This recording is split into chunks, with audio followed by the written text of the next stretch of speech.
अभी तक इस मामले में हम लोग 25 लोगों को अरेस्ट कर चुके हैं। संदीप घोष तो है, लेकिन इसका माताजी जो है वो भी खतरनाक है। जेल में पुलिस की मार पड़ते ही प्रिंसिपल संदीप घोष ने सीबीआई को दिए फोन में रिकॉर्ड की गई असली वीडियो कि ये ऐसे ऐसे खुलासे सुन हिल गई सीबीआई। इस वीडियो में डॉक्टर बिटिया की चीखें सुनकर आप भी रोने पर मजबूर हो जाएंगे।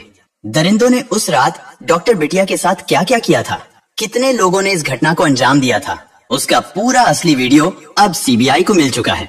इस वीडियो के मिलने के बाद सीबीआई की तलाश भी लगभग पूरी हो चुकी है। अब बस उनको सजा देनी बाकी है। कोलकाता डॉक्टर बिटिया के केस में सीबीआई के हाथ सबसे बड़ी लीड और अहम सुराग लग चुका है। सीबीआई को एक ऐसा वीडियो मिला है जिसकी वह कई दिनों से तलाश कर रही थी। इस वीडियो के मिलने के बाद संदीप घोष ने सीबीआई के सामने रात भर में अपने सभी गुनाहों को कबूल कर लिया और कई बड़े खुलासे भी किए। इस मामले में एक बड़ी लीड मिलने के बाद संदीप घोष की गिरफ्तारी हुई और पूछताछ के दौरान उसने रोते हुए सारे राज खोल दिए। इतना ही नहीं, संदीप घोष ने अपने फोन में रिकॉर्ड की गई दरिंदगी की पूरी घटना का वीडियो भी सीबीआई को सौंप दिया है, जो अब सबसे अहम सबूत के रूप में सामने आया है। इस वीडियो को देखने के बाद सीबीआई खुद भी हैरान रह गई है। दोस्तों, यकीन मानिए, कोलकाता डॉक्टर बिटिया के केस को लेकर जो बातें सामने आई हैं, उससे यह तो पक्का हो गया है कि जल्द ही डॉक्टर बिटिया के दरिंदों को फांसी होने वाली है। सब कुछ आपको आगे वीडियो में देखने को मिलेगा। ये सब कुछ जानेंगे विस्तार से। लेकिन वीडियो में आगे बढ़ने से पहले आपसे एक ही रिक्वेस्ट है कि अगर आप भी इस डॉक्टर बिटिया को इंसाफ दिलाना चाहते हैं तो वीडियो को बिना स्किप किए अंत तक जरूर देखें। डॉक्टर बेटी के लिए, उस बेचारी बिटिया के न्याय के लिए कमेंट बॉक्स में justice for Kolkata female doctor जरूर लिख दें। दोस्तों, हम और हमारी पूरी टीम इस डॉक्टर बिटिया को इंसाफ दिलाने की लगातार प्रयास कर रही है। इसीलिए आप हमारा हौसला बढ़ाने के लिए चैनल को सब्सक्राइब कर लीजिएगा। दोस्तों, अब तक इस मामले में संदीप घोष को अकेला सबसे बड़ा जिम्मेदार माना जा रहा था, लेकिन वह अकेला दोषी नहीं है। जिन 7 लोगों से पूछताछ की गई थी और जिनका पॉलीग्राफ टेस्ट किया गया था, उनमें से एक व्यक्ति ने इस मामले में सबसे अहम किरदार के रूप में अपनी पहचान बनाई है। संदीप घोष के एक एक बयान ने पूरे मामले को फिर से उलट पलट कर दिया है। सीबीआई द्वारा अब तक साझा की गई जानकारी संदीप घोष के इस वीडियो और बयान के बाद पूरी तरह गलत साबित हो चुकी है, जिससे सीबीआई एक बार फिर कई बड़े सवालों के घेरे में आ गई है। इस वक्त सीबीआई के पास जो वीडियो है उसे देखकर कोई भी घबरा सकता है, क्योंकि इस वीडियो में जिस तरह से पूरी वारदात को अंजाम दिया गया है और जो चीखें सुनाई देती हैं, उसे शायद ही कोई पूरा देख पाए। हो सकता है कि कई लोग इस वीडियो को पूरा देख भी ना पाएं, क्योंकि इसे देखने के दौरान खुद सीबीआई अधिकारी भी हैरान रह गए थे। सीबीआई के चीफ एडिटर की आंखें भी इस वीडियो को देखकर नम हो गई और उन्होंने यहां तक कह दिया कि इस जघन्य अपराध को अंजाम देने वालों का अंजाम भी ऐसा ही होने वाला है। जब यह वीडियो आपको दिखाया जाएगा तो आप भी शायद देखकर हैरान रह जाएं कि एक इंसान दरिंदगी की हद तक कहां तक जा सकता है, और वह दरिंदगी पर उतर आए तो क्या क्या नहीं कर सकता। जो कुछ इस वीडियो में डॉक्टर बिटिया के साथ हुआ, उसकी हम कल्पना भी नहीं कर सकते। शायद हम उस दर्द का कभी एहसास भी ना कर पाएं, लेकिन इस वीडियो में जो दिखाई देगा उससे आप कुछ हद तक जरूर समझ पाएंगे कि उस रात डॉक्टर बिटिया किस दर्द और तड़प से गुजरी, जो अब इस दुनिया को छोड़कर चली गई है। लेकिन उसने मानवता पर एक बड़ा सवाल खड़ा कर दिया है कि क्या हम वाकई इंसान हैं। अगर इस वीडियो को देखकर भी आपका दिल नहीं पसीजता और आप अभी भी खुद को इस पूरे मामले से अलग मानते हैं, तो यकीन मानिए आप मानवता से बहुत दूर हैं। और अगर आप इस मामले को लेकर अपनी आवाज भी नहीं उठा पा रहे हैं, तो इससे ज्यादा शर्मनाक कुछ नहीं हो सकता। सीबीआई ने संदीप घोष को कई अहम सबूतों के आधार पर गिरफ्तार किया था। सबसे पहले उस चश्मदीद गवाह ने जिसने इस घटना को अपनी आंखों से देखा था, संदीप घोष के बारे में महत्वपूर्ण सुराग दिए थे। इन्हीं सुरागों के आधार पर सीबीआई ने 2 सितंबर की देर रात संदीप घोष को गिरफ्तार किया। गिरफ्तारी के बाद सीबीआई ने 12 घंटे तक पूछताछ की, जिसमें संदीप घोष ने रोते हुए अपना सबसे अहम कबूलनामा कर लिया। उसने पूरी रात की घटना का एक एक वीडियो सीबीआई को सौंप दिया और वारदात की पूरी बात साफ साफ सामने रखी। जब सीबीआई अधिकारियों ने यह सब सुना तो वे भी चकरा गए और उन्हें महसूस हुआ कि अब तक की जांच किस दिशा में चल रही थी, जबकि असल मामला कुछ और ही था। इस मामले में डॉक्टर बिटिया के साथ उस रात दरिंदगी जरूर हुई थी, लेकिन संदीप घोष ने स्पष्ट किया है कि दरिंदगी करने का इरादा उनमें से किसी का भी नहीं था। उनका मकसद सिर्फ इतना था कि किसी भी तरह डॉक्टर बिटिया का मुंह बंद किया जाए, ताकि वह आर्जी कर अस्पताल के अंदर चल रही अवैध गतिविधियों के बारे में कोई बात ना करें। संदीप घोष ने बताया कि उसने पहले कई बार डॉक्टर बिटिया को इस मामले से दूर रहने की सलाह दी थी। यहाँ तक कि उसने यह भी कहा था कि अगर वह चाहे तो इस मामले को रफा दफा करने के लिए कुछ पैसे ले ले। लेकिन डॉक्टर बिटिया ने इन सब बातों को खारिज कर दिया और साफ कहा कि अगर यह अवैध गतिविधियां बंद नहीं हुई तो वह इस मामले को आगे उठाएगी। इस घटना में संदीप घोष अकेला नहीं था, कोलकाता की कई बड़ी हस्तियां भी शामिल थीं। जब संदीप घोष ने इन लोगों को बताया कि एक ट्रेनी डॉक्टर को इस पूरे मामले की जानकारी हो चुकी है, तभी इस पूरी साजिश की योजना बनाई गई थी। यानी कि 8 अगस्त की रात जो हुआ वह पूरी तरह से पहले से योजना बनाकर की गई वारदात थी। इस पूर्व नियोजित अपराध का मुख्य उद्देश्य था कि डॉक्टर बिटिया जो जानती थी वह किसी और को ना बता सके। इसी कारण उसे उस रात खामोश करने के लिए यह जघन्य कृत्य किया गया। जब सीबीआई ने संदीप घोष से आगे की दरिंदगी के बारे में पूछा तो उसने स्वीकार किया कि हाँ, उस दरिंदगी के दौरान वह खुद भी शामिल था और घटना स्थल पर मौजूद था। उसके इस दावे के बाद सीबीआई भी भ्रमित हो गई, क्योंकि उन्हें समझ नहीं आ रहा था कि वह क्या कहना चाहता है। संदीप ने बताया कि उस दिन सेमिनार हॉल में वे अकेले नहीं थे, बल्कि पहले से ही 5 लोग वहां मौजूद थे। उन 5 लोगों में 4 आरोपी थे जो कोलकाता की कई महत्वपूर्ण हस्तियों में शामिल थे और 5वां वह खुद था। वे सभी सेमिनार हॉल में रात 8 बजे से ही डॉक्टर बिटिया का इंतजार कर रहे थे, क्योंकि उन्हें पता था कि वह हर दिन लगभग 26 घंटे की ड्यूटी के बाद सेमिनार हॉल में ही सोने आती थी। इस साजिश को अंजाम देने के लिए 2 दिन पहले ही सेमिनार हॉल की कुंडी तोड़कर अलग कर दी गई थी, ताकि ना तो बाहर से कोई दरवाजा बंद कर सके और ना ही अंदर से। इसी योजना के तहत यह पूरा घटनाक्रम किया गया। इस वारदात की सबसे महत्वपूर्ण बात यह थी कि सेमिनार हॉल के बाहर लगे सीसीटीवी कैमरे को भी कुछ दिन पहले पूरी योजना के तहत हटा दिया गया था। जब संदीप घोष से आरोपी संजय रॉय के बारे में पूछा गया तो उसने बताया कि संजय रॉय पहले इस घटना में शामिल नहीं था, लेकिन बाद में उसे फोन कर बुलाया गया था। संजय रॉय 4:30 पर आर्जी कर हॉस्पिटल में अपनी बाइक से पहुंचा, जिसका सीसीटीवी फुटेज पहले ही सामने आ चुका था। उस फुटेज में देखा जा सकता है कि वह बहुत तेजी और घबराहट में हॉस्पिटल में दाखिल हुआ और सीधा सेमिनार हॉल की ओर गया। बाद में जब यह बात खुली तो संदीप घोष ने खुद कहा कि उसी ने फोन करके संजय रॉय को बुलवाया था, ताकि डॉक्टर बिटिया को ठिकाने लगाने का काम पूरा हो सके। इस मामले में कई महत्वपूर्ण सबूतों को भी नष्ट करना था, इसलिए उसने संजय रॉय को बुलाया।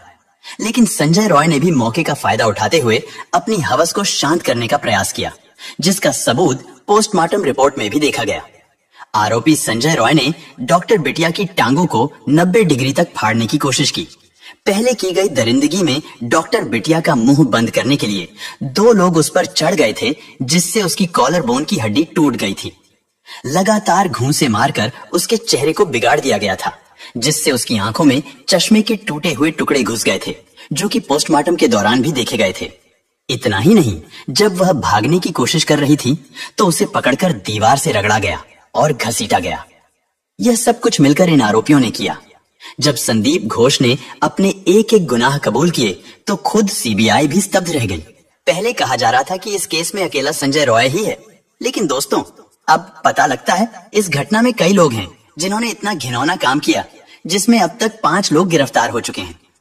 आइए एक एक कर सबके कुकर्म को देखते हैं। आपको सब कुछ बताते हैं, तो सबसे पहले शुरू करते हैं। किरदार नंबर 5 से विप्लव सिंह। दोस्तों, यह भी खुलासा हुआ था कि आरजी कर मेडिकल कॉलेज में कुछ ऐसा था जिसे डॉक्टर बिटिया जानती थी, और यही जानकारी उनके लिए खतरनाक साबित हो सकती थी। इस सिलसिले में विप्लव सिंह का नाम सबसे ऊपर आता है। डॉक्टर बिटिया को इस व्यक्ति से डर था। विप्लव सिंह अस्पताल में हुए भ्रष्टाचार के मामलों में सह आरोपी है और मां तारा ट्रेडर्स उनका मालिक भी है। इस मामले में एफआईआर भी मां तारा ट्रेडर्स के नाम से दर्ज की गई है। बताया जा रहा है कि विप्लव सिंह के पिता मेडिकल कॉलेज में काम कर चुके हैं और विप्लव ने अपने पिता के संबंधों का फायदा उठाकर पहले अस्पताल में पोस्टर और बैनर बनाने का काम शुरू किया, फिर धीरे धीरे दवाइयों की सप्लाई का ठेका ले लिया। इस तरह वह भ्रष्टाचार के इस जाल में और गहराई से फंसता चला गया। अब आइए आपको किरदार नंबर 4 से मिलवाते हैं। सुमन हाजरा। दोस्तों, सुमन हाजरा संदीप घोष का करीबी व्यक्ति है। सुमन हाजरा अस्पताल में मटेरियल की सप्लाई का काम करता है और संदीप के साथ उसका तालमेल बहुत अच्छा है। यह दोनों न सिर्फ व्यापार में साझेदार हैं। सुमन हाजरा और संदीप घोष की इस दोस्ती और अस्पताल के भीतर हो रहे भ्रष्टाचार के काले खेल ने पूरे मामले को और भी पेचीदा बना दिया है। यह स्पष्ट है कि डॉक्टर बिटिया जिन सच्चाई से वाकिफ थी, उन्हीं ने उनकी जान को खतरे में डाल दिया था। यह सरकारी दवाओं से लेकर मेडिकल उपकरणों की खरीद करके उन्हें दोबारा बाजार में बेचने का काम करता था। इसकी हाजरा मेडिकल शॉप के नाम से दुकान भी है, मतलब इसने खुद की शॉप भी खोल रखी थी। सुमन और विप्लव सिंह कोलकाता शहर के एक ही मोहल्ले में रहते हैं। ऐसे में शक है कि डॉक्टर बिटिया सुमन हाजरा के काले कारनामों को जान चुकी थी और जल्द ही कोई बड़ा खुलासा करने वाली थी। इसका उसे काफी डर बना था। अब बात करते हैं। किरदार नंबर 3 अफसर अली संदीप घोष के दोस्तों में से एक नाम अफसर अली खान का भी है। अस्पताल के पूर्व उपाधीक्षक अख्तर अली ने बताया था कि संदीप अपनी सुरक्षा में प्राइवेट सिक्योरिटी रखता था। इसमें संजय रॉय के साथ साथ कुछ अफसर भी बाउंसर का काम करते थे। ऐसे में संदीप घोष की संजय रॉय से इतनी नजदीकियां कुछ न कुछ राज छुपाए बैठी थी, इसलिए इन्हें भी गिरफ्तार कर लिया गया है। किरदार नंबर 2 संदीप घोष वह शख्स है जिसने अस्पताल के लावारिस शवों को भी नहीं बख्शा। यह उन्हें भी बाहर बेच देता था। अब संदीप घोष गिरफ्तार हो चुका है, लेकिन उसके अंदर छिपे कितने सच अभी भी बाहर नहीं आए हैं। यह सवाल हर किसी के मन में है। डॉक्टर बिटिया की इस दर्दनाक मौत के लिए संदीप घोष भी पूरी तरह जिम्मेदार है। दरअसल डॉक्टर बिटिया के पास संदीप घोष के घोटालों और कारनामों का कच्चा चिट्ठा था और ऐसे में यह सवाल उठता है, क्या इसने ही कोई साजिश रची थी? दोस्तों, इसी अस्पताल के पूर्व उपाधीक्षक अख्तर अली ने संदीप घोष के खिलाफ वित्तीय अनियमितताओं की शिकायत दर्ज कराई थी। उनके मुताबिक संदीप घोष अस्पताल के सारे कॉन्ट्रैक्ट अपने परिवार और रिश्तेदारों को दिलाता था ताकि उनसे मनमर्जी के काम करवा सके। वो बहुत ही करप्टेड आदमी है और आरजीकर मेडिकल कॉलेज में स्टूडेंट लोगों को फेल कराना, टेंडर ऑर्डर देकर के 20% कमीशन लेना और ये हॉस्टल वगैरह अलॉटमेंट में पैसा लेना, स्टाफ सिलेक्शन कमीशन, मतलब आरजीकर में जो भी काम होता था, पोस्टिंग हो, ट्रांसफर हो, हाउस स्टाफशिप हो, सब जगह वो पैसा खाते थे। सिर्फ यही नहीं, गेस्ट हाउस में जूनियर जो स्टूडेंट है उन लोगों को बैठ करके शराब वगैरह पिलाते थे और उन स्टूडेंट लोगों से आंदोलन भी करवाते थे। मतलब एक माफिया राजा बोल सकते हैं। मैंने अपनी पूरे कैरियर में इतना गंदा इंसान नहीं देखा। यहाँ तक कि बायोमेडिकल कचरे के निपटान में भी भारी चोरी की गई थी।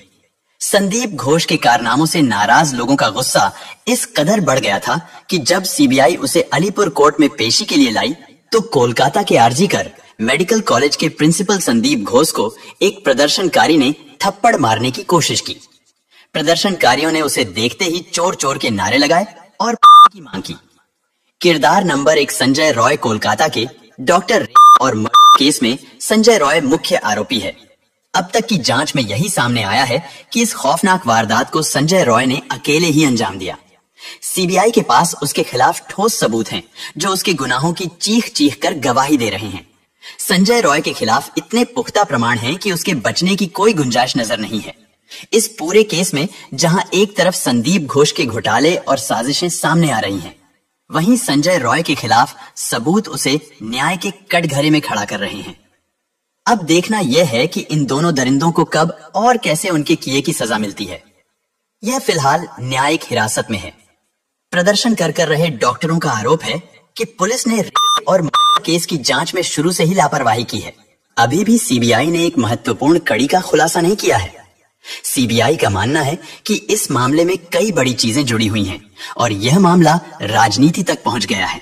इसका मतलब है कि इसमें शामिल बड़ी हस्तियों के नामों का उजागर होना केस के लिए बहुत संवेदनशील हो सकता है और शायद इसी वजह से अब तक उन लोगों के नाम सामने नहीं आए हैं। लोग लगातार सवाल कर रहे हैं कि क्या वास्तव में इसमें किसी का नाम सामने आया है। हाँ, इसमें कई लोगों के नाम शामिल हैं, लेकिन वे अब तक संदिग्ध की भूमिका में हैं। जैसे ही नाम स्पष्ट होते हैं, सीबीआई तुरंत गिरफ्तारी करने में कोई कसर नहीं छोड़ेगी, भले ही राज्य सरकार इसमें ढिलाई बरत रही हो। लेकिन केंद्र सरकार और सीबीआई इस मामले में पूरी तरह से सख्त हो चुकी है। इस मामले की जांच पड़ताल तेजी से चल रही है और जल्द ही सभी आरोपियों के नाम उजागर किए जाने वाले हैं। ताकि देश और दुनिया के लोग यह समझ सकें कि कोई भी आरोपी बच नहीं सकता। लेकिन जब तक इस मामले में पूरी तरह से न्याय नहीं होता, हमें अपनी आवाज को दबाना नहीं चाहिए और ना ही चुप रहना चाहिए। हम केवल सीबीआई के काम पर भरोसा करके नहीं बैठ सकते। हमें यह याद दिलाते रहना होगा कि अभी तक इस मामले में न्याय नहीं मिला है और न्याय में देरी भी अन्याय के बराबर होती है। इसलिए आप सभी से अनुरोध है कि कमेंट बॉक्स में अपनी आवाज बुलंद करें और जस्टिस वी वांट जस्टिस लिखें। इससे यह स्पष्ट हो जाएगा कि हम सभी एकजुट हैं और इस मामले में न्याय की मांग कर रहे हैं। भले ही आपको वीडियो पसंद ना आए, आप इसे लाइक ना करें, लेकिन अगर आप चाहते हैं कि इस मामले से जुड़ी जानकारी आप तक पहुंचे तो आप चैनल को सब्सक्राइब कर सकते हैं। हमारा आपसे अनुरोध है कि कमेंट बॉक्स में अपनी बात जरूर रखें, क्योंकि यह हम सबके लिए बेहद जरूरी है। धन्यवाद।